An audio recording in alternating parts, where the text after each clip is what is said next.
Meus queridos, a paz do Senhor Jesus, estamos juntos nessa oportunidade tão especial e maravilhosa concedida por Deus para aprendermos mais da palavra do Senhor. Nesta feita, na faixa etária de jovens de 18 a 25 anos, nesta lição tão especial que tem por temática Jesus Cristo voltará. Hoje estamos na lição de número 8, que traz por tema a singularidade de Israel nos últimos dias. Vamos estudar hoje sobre o papel de Israel na escatologia bíblica. Qual é a representação de Israel para os nossos dias? Qual é o significado deste povo? Porque ele perdura até hoje e não ficou extinto nos anais da história diante de tantos ataques, perseguições e afrontas. Vamos estudar tudo isso e entendermos o propósito e o objetivo que temos de orar e interceder por Israel. Mas antes de qualquer coisa, vamos começar esta aula de hoje tão especial com uma oração? Então ore juntamente comigo. Pai, te rendemos graça, te exaltamos e louvamos ao teu nome por esta oportunidade, por esta bênção, pela tua graça e misericórdia para conosco. Pai, te exaltamos pelo privilégio de aprendermos mais de tua palavra e pela vida de cada um dos teus filhos e filhas que estão nos acompanhando neste momento. Te louvamos, Deus, pela salvação de nossa alma e por tudo que tens feito em nossa vida. Te rogamos, Pai, conduz a nossa vida, conduz essa aula, glorifica o teu nome no nosso meio e que o Senhor seja a cada dia como luz, esclarecimento e visão para os teus filhos no estudo e ministração das aulas, para que em tudo o teu nome seja glorificado e o teu povo possa chegar dia após dia ao pleno conhecimento de Jesus Cristo e na compreensão de tuas sagradas escrituras. Pai, se conosco, é o que eu te peço e já te agradeço em nome de Jesus. Amém. Vamos juntos para mais uma série de aprendizado. A lição de hoje, como eu falei, é a lição de número 8, da temática Jesus Cristo voltará. Fé e perseverança para o glorioso dia com o Senhor da Igreja. Da lição de jovens, de 18 a 25 anos, do último trimestre do ano de 2021. Essa lição traz por base 3 objetivos a serem alcançados em sua aula. 3 objetivos a serem alcançados na sua sala de aula, que são eles: mostrar o plano divino para Israel, explicar o juízo e a redenção para Israel e compreender por que devemos orar por Israel. Como de costume, a nossa lição ela está embasada e fundamentada num texto bíblico, que se encontra no livro dos Salmos, de número 89, dos versículos 29 ao 34, que nos diz na leitura que deve ser feita em classe: farei durar para sempre a sua descendência e o seu trono como os dias do céu. Se os seus filhos desprezarem a minha lei e não andarem nos meus juízos, se violarem os meus preceitos e não guardarem os meus mandamentos, então punirei com vara as suas transgressões e com açoites a sua iniquidade, mas jamais retirarei dele a minha bondade, nem desmentirei a minha fidelidade. Não violarei a minha aliança, nem modificarei o que os meus lábios proferiram. Este é o texto bíblico de nossa lição, que poderíamos chamar de leitura bíblica em classe.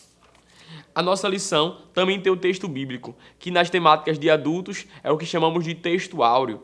O nosso texto bíblico está em Gênesis, no capítulo de número 12, e o versículo 3, que nos diz: e abençoarei os que te abençoarem, e amaldiçoarei os que te amaldiçoarem, e em ti serão benditas todas as famílias da terra. Gênesis capítulo 12, versículo 3. E a síntese de nossa lição, que é aquele resumo introdutório, nos diz: Israel é a menina dos olhos de Deus, para quem foram feitas promessas inefáveis. Deus ainda tem um plano com o seu povo. Dando prosseguimento à nossa aula, para a preparação deste estudo e desta aula de hoje, eu usei 2 materiais, dentre alguns que consultamos, que gostaria de indicar para você, querido professor, querida professora, ou até mesmo você, aluno, obreiro, ministro, que tem interesse de aprender um pouco mais e de incorporar o seu acervo para assim estar desenvolvendo em sua escola dominical, em sua igreja, o estudo sobre a escatologia bíblica com esta ênfase para o papel de Israel, para a singularidade de Israel nos últimos dias. Com base, eu usei a Teologia Sistemática de Walter Brunelli, o volume 4, Teologia para Pentecostais. Usei este material para enriquecer em relação ao plano de Deus para Israel, um material muito bom que aconselho, haja vista que é uma teologia sistemática pentecostal em nossa perspectiva, muito boa para esclarecer e assim também dar suporte aos queridos professores. E também, como de costume não poderia faltar, o nosso livro de apoio de nossa lição, do autor Reinaldo Odilo. Dando prosseguimento, a nossa lição, como de costume, ela está embasada em 3 tópicos principais. Em 3 pontos, que são eles: o plano divino para Israel, dividido em 3 tópicos: um povo escolhido, o primeiro; um povo com propósito, o segundo; e um povo com futuro, o terceiro. O segundo tópico, juízo e redenção, que, como de costume, também está dividido em 3 subtópicos. O primeiro, o tempo da angústia para Jacó; o tempo da vitória de Jacó; e o tempo da glorificação de Jacó. E por fim, o terceiro tópico, oremos por Israel.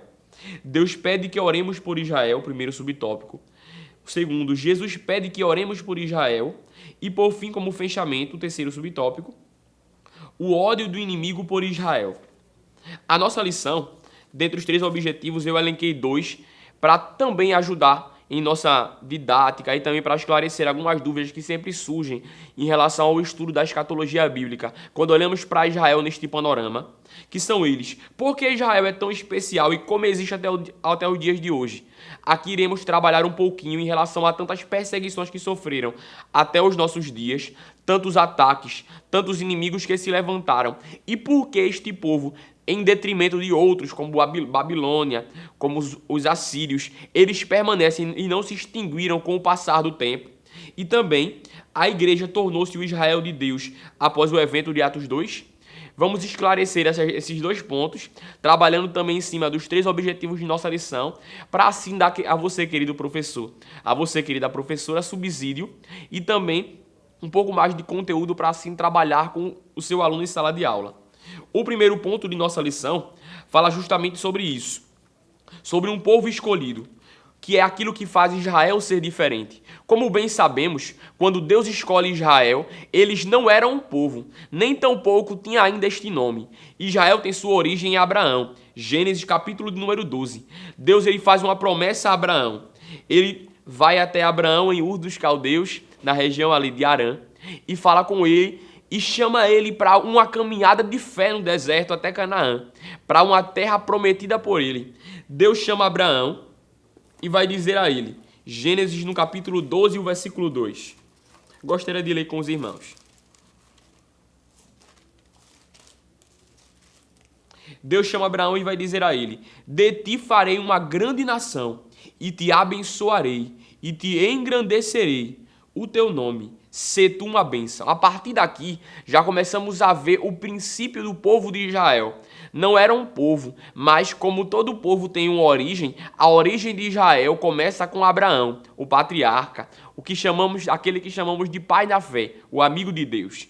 Também gostaria de destacar como origem e princípio de Israel, para entendermos este aspecto da escolha de Deus, do povo escolhido por Deus, também a experiência de Jacó no Val de Jaboque. Gênesis no capítulo de número 32, e o versículo 28 vai nos mostrar isso. Então disse, já não te chamarás Jacó, e sim Israel, pois como príncipe lutaste com Deus e com os homens e prevaleceste. Aqui encontramos na Bíblia pela primeira vez Deus chamando Israel. O termo Israel apresentando para os filhos de Israel, que dali por diante, futuramente, se tornaria o povo de Israel, a nação de Israel, a partir da mudança do nome de Jacó para Israel, na luta com o anjo no Val de Jaboque, na luta com Deus no Val de Jaboque. E outro texto que gostaria de mencionar para os irmãos é o texto de Isaías, no capítulo de número 41 e o versículo 9, falando sobre a escolha de Deus para este povo. Isaías 41, 9 vai nos dizer, tu, a quem tomei das extremidades da terra, e chamei dos seus cantos mais remotos, e a quem disse, tu és o meu servo, eu te escolhi e não te rejeitei. Como podemos ver, Israel, ele é tão especial em relação a tudo isso, porque é um povo escolhido por Deus para ser o seu representante na terra. Foi um povo escolhido por Deus para ser o instrumento e o canal de bênção de Deus para todos os povos. Por isso que Deus disse a Abraão, em ti serão benditas todas as famílias da terra. Por isso que Israel perdura e permanece até hoje, porque Israel foi um povo escolhido por Deus.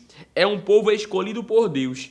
E ao desenvolver-se tudo isso, mesmo em meio a todas as batalhas e os inimigos que tentaram destruir Israel, como o babilônico, os assírios, amalequitas, que a nossa lição bem nos mostra, e até mesmo os contemporâneos dos nossos dias, passando o período bíblico, como os nazistas, e entre outros impérios que tentaram destruir Israel e não conseguiram, mesmo aniquilando muitas pessoas, Israel permaneceu, porque é um povo escolhido por Deus. Dando continuidade à nossa lição, eles foram escolhidos com um propósito de Deus. E qual foi o propósito de Deus para a escolha de Israel? Não foi ser apenas um grande povo, não foi ser um povo de muitos números, ou um povo de muitas posses, mas o objetivo de Deus em escolher Israel foi para que eles fossem um canal de bênção para todas as nações, para que eles fossem a fonte da bênção de Deus para as nações, para que eles fossem o exemplo de Deus para as nações, um povo santo, separado, um povo diferente, que refletisse a Deus e mostrasse qual o caminho da bênção de Deus para todas as nações. Por isso que o propósito de Deus para Israel foi que eles fossem uma bênção, para que eles fossem instrumento para as demais nações.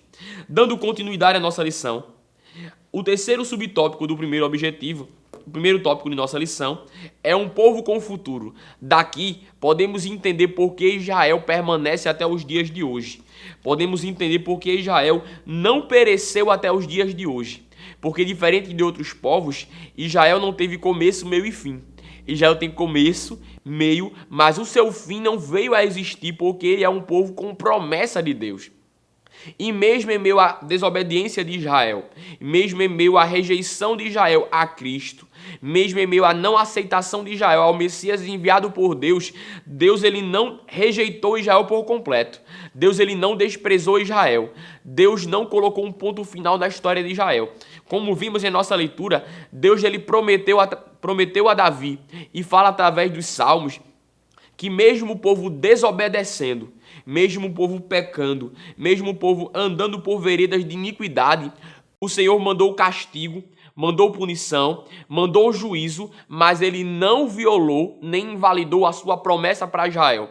Porque diferente do homem, aqui eu já preciso abrir este parêntese para essa aplicação, diferente do homem que aplica a sua palavra, que dá a sua palavra e volta atrás quando não encontra resultados favoráveis, Deus ele não é como o homem, porque já disse Moisés escrevendo o livro de Números, Deus não é homem para que minta, nem filho do homem para que se arrependa.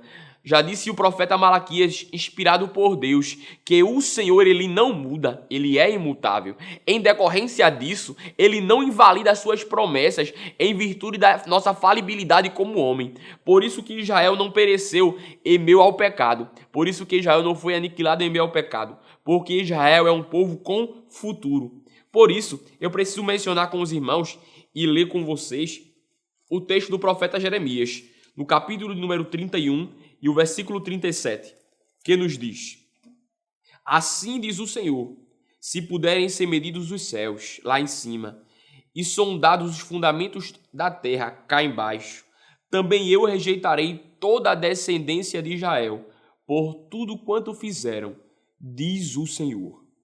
E também o texto de nossa leitura, Salmos número 89, versículos 33 e 34. Mas jamais retirarei dele a minha bondade, nem desmentirei a minha fidelidade. Não violarei a minha aliança, nem modificarei o que os meus lábios proferiram. Deus ele deu a sua palavra e afirmou que não quebraria a aliança que ele tinha com Israel. Daqui eu já linko para o segundo tópico, que fala justamente sobre o juízo e redenção para Israel. Mas eu preciso comentar com você, querido professor, um aspecto muito importante e muito marcante que gera confusões na mente de muitas pessoas, em decorrência também de muitas linhas teológicas, de muitos preceitos de pensamentos teológicos em relação a Israel e a igreja. Se a igreja se torna a Israel de Deus depois da rejeição de Israel a Cristo, se a igreja se torna o novo Israel e Israel é desprezado e se torna um povo qualquer, ou Israel permanece sendo o povo escolhido por Deus e a igreja também assume este papel de eleita. O comentarista e o teólogo Walter Brunelli ele vai nos ajudar em relação a isso, afirmando que no livro de Atos vai aparecer distinções nas menções faladas a Israel e menções faladas à igreja. A Israel vamos ver 25 menções falando em relação a Israel, falando em relação ao povo, em relação a Jacó, em relação à nação de Israel.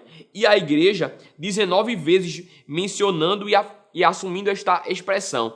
Como podemos perceber, em momento algum, Israel e a igreja são confundidas em seu papel, são confundidas em sua linha de pensamento, ou melhor, são confundidas em sua importância e em sua característica diante de Deus.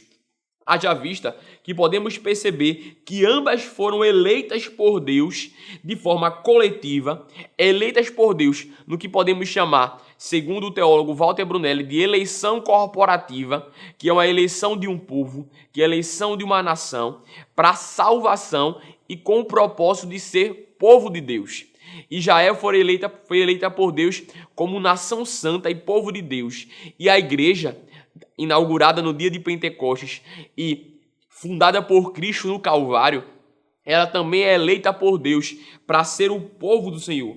Então, podemos perceber, e aqui esclarecendo um pouco esta dúvida que muito surge ao estudarmos a escatologia bíblica e ao vermos Israel, o povo de Deus, que é a igreja e também a nação santa e a escolhida que é Israel, elas não são a mesma coisa. Elas assumem papéis distintos, ainda que ambas sejam eleitas e escolhidas por Deus. É o que podemos ver com base também no autor Walter Brunelli. Dando prosseguimento, e agora entrando propriamente dita no segundo tópico de nossa lição, que é o juízo e redenção de Deus, o juízo e redenção para Israel. O primeiro subtópico vai falar justamente sobre o tempo da angústia para Jacó, que é o que podemos ver que é a grande tribulação. A grande tribulação foi o meio, ou melhor, será o meio de tratamento, punição e condução de Deus para que o povo se arrependa e venha a se converter. É o meio que Deus escolheu para que o povo venha agora contemplar e perceber todos os seus erros e venha agora reconhecer a Jesus, ou melhor, aclamar pelo Messias e assim encontrar salvação. Como Deus fez por muitas e muitas vezes na história de Israel, quando o povo pecava, quando o povo transgredia e decaía em muitas iniquidades, Deus sempre suscitava um inimigo, Deus sempre fortalecia uma potência, Deus sempre usava de um povo para castigar, punir Israel não por maldade, não por perversidade, não por prazer em tudo aquilo. Haja visto que nosso Deus não tem prazer em nosso sofrimento, mas sim para nos fazer compreender e cairmos em si, que distantes dele não temos como encontrar salvação. Por isso que a grande tribulação vai ser a forma de Deus tratar não somente com a terra, mas principalmente com Israel, para que eles possam assim entrar em consciência e serem conduzidos ao arrependimento. Por isso que o autor de nossa lição, comentarista, vai dizer: Deus entrará em juízo com o seu antigo povo, para expurgá-lo e levá-lo ao arrependimento e conversão.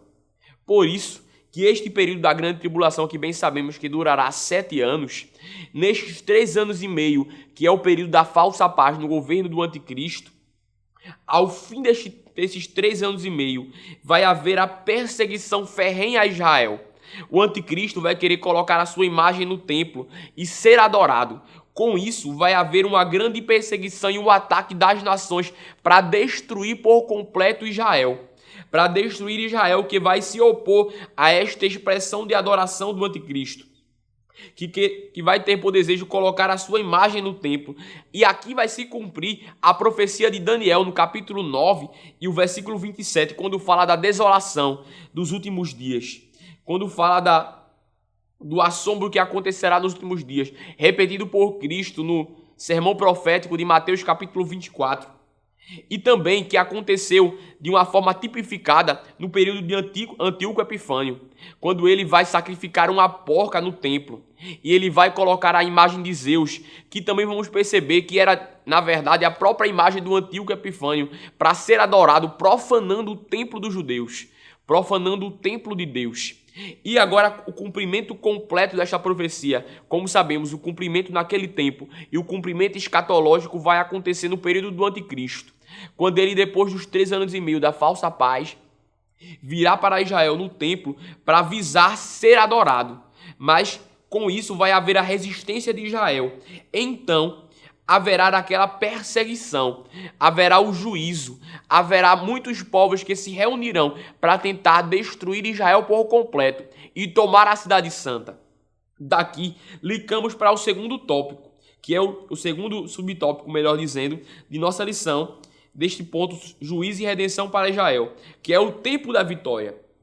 Neste tempo da vitória, vamos perceber o início da restauração de Israel, que vai ser no período da Batalha do Armagedon, quando o anticristo estiver junto com os exércitos da terra, com as nações, prontos para destruir Israel por completo, prontos para invadir Israel e para tomar a nação. Então, o povo vai se reunir e vai clamar pelo Messias. O povo vai se arrepender e vai clamar por um Salvador. Então Cristo, depois dos 7 anos das bodas do Cordeiro, ele virá com a sua noiva, a igreja, para Israel, no Monte das Oliveiras, como está escrito, para então trazer salvação, livramento e trazer a Israel novamente a esperança em meio àquele caos que vai ser instaurado, em meio àquela situação de desastre que vai estar ocorrendo, em meio àquele clímax de destruição que estava se desenvolvendo. Cristo vem para então trazer a Israel a salvação, que é justamente o tempo da vitória de Israel, da vitória de Jacó. Por fim, o terceiro subtópico deste segundo tópico da nossa lição, que é o tempo de glorificação, vai nos mostrar o novo tempo que vai ser instaurado em Israel. Um novo tempo que vai vir para o povo de Deus após o período da grande tribulação. Após os 7 anos da grande tribulação, vai vir este novo período, que é justamente quando Cristo vai instaurar e vai dar início ao seu reino milenial, ao reino de Cristo durante 1000 anos na terra, reinando com Israel e a igreja no reino perfeito, no reino de completa paz, no reino de verdade e esperança. Mas isso nós vamos ver em nossas lições mais adiante. Mas esse terceiro subtópico vai nos mostrar justamente isso, o tempo de glorificação de Jacó, que é justamente quando Cristo vai reinar juntamente com Israel. Dentro deste tópico, precisamos mencionar o texto do profeta Zacarias, no capítulo de número 14 e o versículo de número 7 ao 11, que vai nos falar justamente sobre isso, sobre a grande tribulação, os momentos da grande tribulação e a restauração de Israel, que diz a palavra do Senhor. Zacarias, melhor dizendo, perdão, capítulo de número 14 e o versículo 7 em diante. Mas será um dia singular, conhecido do Senhor. Não será nem dia nem noite, mas haverá luz à tarde. Naquele dia também sucederá que ocorrerão de Jerusalém águas vivas, metade delas para o mar oriental e a outra metade até o mar ocidental. No verão e no inverno sucederão isto. O Senhor será rei sobre toda a terra. Naquele dia, um só será o Senhor, e um só será o seu nome. Toda a terra se tornará como a planície de Geba e Rimon, ao sul de Jerusalém. Esta será exaltada e habitada no seu lugar, desde a porta de Benjamim até o lugar da primeira porta, até a porta da esquina, e desde a torre de Hananel, até os lagares do rei. Habitarão nela, e já não haverá maldição, e Jerusalém habitará segura, que será o novo tempo de Deus para a nação de Israel, após o período da grande tribulação. Por fim, o terceiro tópico de nossa lição, também abrangendo o terceiro objetivo dela, vai nos mostrar a importância de orar por Israel. Por que devemos orar por Israel? Porque temos a obrigação e a missão de interceder por esta nação. Por que também tantos povos odeiam a Israel? Porque também tantos povos têm aversão a este povo? Porque este povo é tão odiado? Porque este povo é tão perseguido? E porque por tantas e tantas vezes ele foi afligido e tentaram destruí-lo? Haja vista que precisamos aqui, ainda como caráter histórico, mencionar isto, que somente Hitler, no período do nazismo, no Holocausto, matou cerca de 6 milhões de judeus. Mesmo assim, a nação não foi extinta, nem tampouco foi destruída. Mas por que precisamos orar por este povo? A nossa lição vai nos mostrar que Deus ele nos orienta a isso. Deus ele nos impulsiona a orar por Israel. Haja vista que orar uns pelos outros é a nossa missão como cristão. E eu anotei aqui, gostaria de compartilhar com você, professor, com você, professora, que como cristãos, temos o compromisso de orar uns pelos outros. Mesmo em detrimento de alguns povos serem inimigos do povo de Deus, mesmo em meio a alguns povos não aceitarem os cristãos, nós temos a obrigação e o compromisso de orar por todos, de orar uns pelos outros. Mas a nossa lição e o próprio comentarista vai nos mostrar que temos o compromisso e também o dever de orar por alguns povos em específico, de algumas causas em específico, dentre as quais gostaria de mencionar para você, que está em nosso livro de apoio. Temos a obrigação e a missão de orar pelas autoridades constituídas, de orar pela pregação da palavra, de orar pelos que nos maltratam e nos perseguem, de orar para que não venhamos a cair em tentação e também, como a nossa lição nos mostra, de orar pela paz em Israel, de interceder para que haja paz em Israel. Por isso, o próprio salmista vai nos mostrar isso. Salmo de número 122 e o versículo 6. Pela paz que o próprio salmista Davi vai nos dizer. No finalzinho do Salmo de número 122, versículo 6. Vamos ler. Orai pela paz de Jerusalém. Sejam prósperos os que te amam.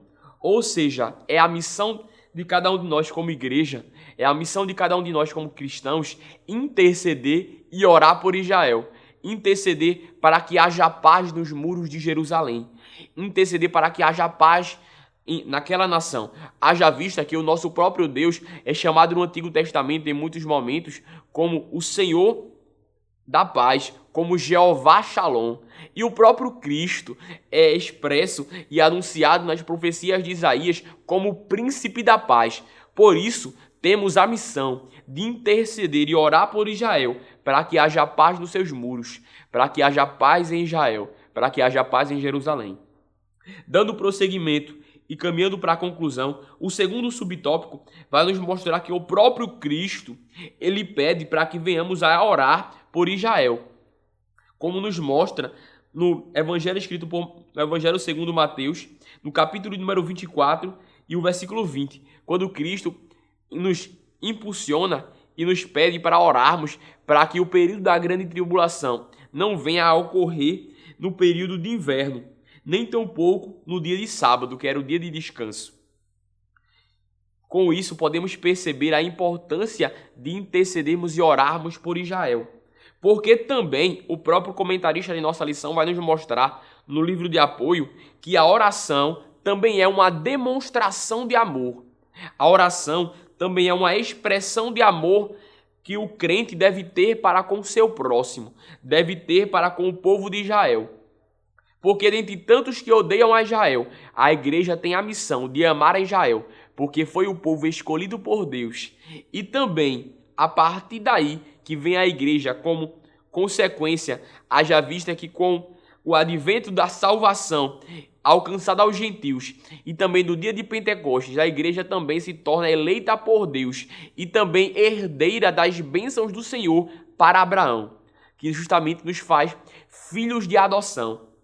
Daí o próprio Paulo também vai falar em relação ao enxerto e todas as questões que conhecemos, para que a igreja também se tornasse herdeira das promessas e herdeira das bênçãos de Deus. Mas precisamos também mencionar que não devemos confundir as bênçãos de Israel com as promessas da igreja. As promessas que são restritas a Israel, que daí que encontramos de fato a singularidade de Israel, e as promessas que são amplas, totais, e as promessas que são para a igreja. Por isso que Paulo vai dizer que depois, no advento da salvação, não há mais escravo nem livre, branco nem preto, nem judeu nem grego, mas todos são um em Cristo. Por isso que precisamos ter esta compreensão para que não haja confusão em nossa mente. A igreja é herdeira das bênçãos de Deus e Israel também. A igreja é detentora de promessas e de um futuro, bem como Israel também é. Por fim, concluindo nossa lição, vamos ver no último subtópico, que é o terceiro deste terceiro tópico, sobre oremos por Israel, o ódio do inimigo por Israel. Por que Israel é tão odiada? Por que Israel é tão perseguida? Por que Israel foi tão maltratada e até hoje há diversas tentativas de destruição, haja vista que quase todos os dias mísseis são lançados em direção a Israel. Terroristas atacam Israel tentando destruir aquele povo. Por que tudo isso? Porque há sobre Israel uma bênção, há sobre Israel uma promessa, há sobre Israel um futuro. E o inimigo, dia após dia, tenta e peleja para invalidar este futuro, para destruir este povo. Mas nós temos a missão de amar Israel, porque ele é alvo do amor de Deus e também precisa ser alvo de nossas orações. Com isso, concluímos a nossa lição de hoje. Espero ter sido proveitoso para você, querido professor, para você, querida professora, para você, aluno, para você, aluna. Que Deus ele abra a sua mente, que Deus ele te ilumine e Deus ele também conduza você na série deste aprendizado. A lição tem outros recursos para que você possa assim utilizar em sua sala de aula, outros subsídios, outros suportes, bem como o nosso livro de apoio. Este estudo é para que possa ser um norte para você e você possa também ser abençoado e assim esclarecer você algumas dúvidas para a sua sala de aula. Deus abençoe tua vida, Deus abençoe tua aula e que as mãos do Senhor permaneçam estendidas sobre tua vida. E esta certeza e expectativa que a nossa lição nos traz possa continuar pulsante e ardendo em nosso coração. Que Jesus Cristo, ele voltará. E o arrebatamento da igreja é uma certeza e algo eminente que todos os dias esperamos e precisamos ter isso em nosso coração. Deus te abençoe e até a próxima aula. Você sabia que a Livraria Arca Missionária vai até você? Pois é, para sua melhor comodidade, sua livraria agora dispõe dos serviços de entrega. Tudo isso para que você, amigo leitor, desfrute de boas literaturas sem sair do conforto da sua casa. Entre em contato conosco através do nosso WhatsApp 81982867808 ou através das nossas redes sociais. Livraria Arca Missionária, cada dia mais perto de você.